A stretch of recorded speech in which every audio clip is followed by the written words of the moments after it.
स्नान बेदी ठाकुर माने विजे कले सेठी अन्य विधि मुताबक भोग राग पूजा धूम इत्यादि कार्य समापन है। अणसर पिंडी में गुप्त पूजा पाइबे से गुप्त पूजा आमर आदिवासी पूजक अच्छा से परंपरा अनुसार आदिवासी परंपरा अनुसार से ठाकुर को पूजा करेंगे। हाँ लोकंर तो गहली लगी आपण मैंने भी अनुभव करेंगे आप देखुवे बहुत संख्यार आसते आज पाग भी अनुकूल था सका सका इंद्रदेव वृष्टिपात होती जोटा कि जगन्नाथ गाधेवा जाऊँच सी सीटू रही माने वृष्टि देती आम सेटा को देखुचे अंगे निभाऊचे भक्त मानकर जो श्रद्धा आवेग देखुं आपण मैंने ये जमी आ परंपरा चली से परंपरार आम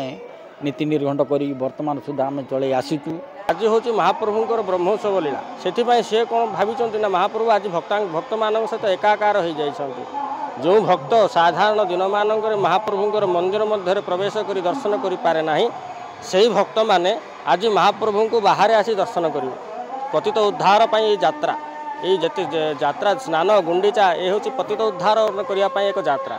पतित मान उद्धारण कर महाप्रभुंर नाम जेहेतु पतित पावन से पतित पावन नाम को सार्थक करने आज महाप्रभु बाहरी आसछन्ति बाहर को भक्तों गहन में 108 गोरा कलश गाधेवा पर महाप्रभु जरग्रसित होगापर महाप्रभुंर उपचार सब चलो वैद्यराज मान द्वारा आदिवासी जनक सेवक जे प्रतिवर्ष महाप्रभुंर यही अनवसर 15 दिन काल यही वर्ष एक व्यतिक्रम जे 13 दिन अनवसर घटुची एवं जो दिन नवजौवन से दिन ही महाप्रभुंर रथयात्रा बहुत विशेष नीतिकांति सब रही यही सब परिप्रेक्षी में महाप्रभु जोपरी भाव बाट कढ़े ने महाप्रभु से भाग नीतिकांति सब चलो महाप्रभु सबकि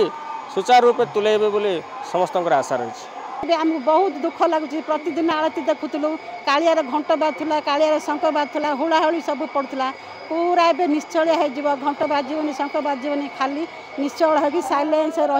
मंदिरटा खाली खाली लगे आमको बहुत दुख लगुच बहुत कष्ट लगुच बहुत कांद लगुच केमी 15 दिन कटो आम से चाहूँ पुणी केमी कालियार मुख दर्शन करूँ से आम कालिया पाखे प्रार्थना करूँ कालिया नमस्कार मुंडिया मार्चु। जय जगन्नाथ।